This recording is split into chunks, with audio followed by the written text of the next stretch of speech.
এক সাহাবীকে জিজ্ঞেস করছে, বলেন তো আল্লাহ নবী কেমন ছিলেন? ওই সাহাবী বলেন, কেমন ছিল বলি? তিনি বলেন, তিনি এমন ছিলেন যাকে একবার দেখলে আবার দেখতে মন চায়, দ্বিতীয়বার দেখলে প্রথমবারের চাইতে আরো সুন্দর মনে হয়, যতই তারে দেখি প্রতিবার নতুন নতুন সুন্দর লাগে। তিনি রাসূলুল্লাহ সাল্লাল্লাহু আলাইহি ওয়াসাল্লাম। আরেক সাহাবী বলছে, আপনি বলেন। আমি বলি এরকম, তিনি এমন সুন্দর ছিলেন যার প্রত্যেকটা অঙ্গ আলাদা আলাদা যদি কেউ দেখে তাইলেও মনে হবে সবচেয়ে শ্রেষ্ঠ সুন্দর, পুরা দেহ একসাথে দেখলে তাও মনে হবে সর্বশ্রেষ্ঠ সুন্দর। প্রতি অঙ্গ আলাদা আলাদা সেরা, পুরা দেহ একসাথেও সেরা। তিনি এমন ছিলেন।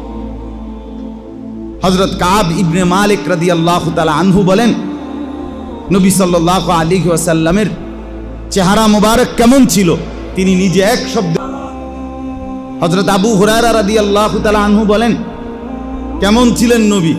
তিনি বলেন, কাআন্না শামসা তাজরি ফি ওয়াজহি, যেন সূর্য নবীর চেহারা মুবারকের মধ্যে খেলতো।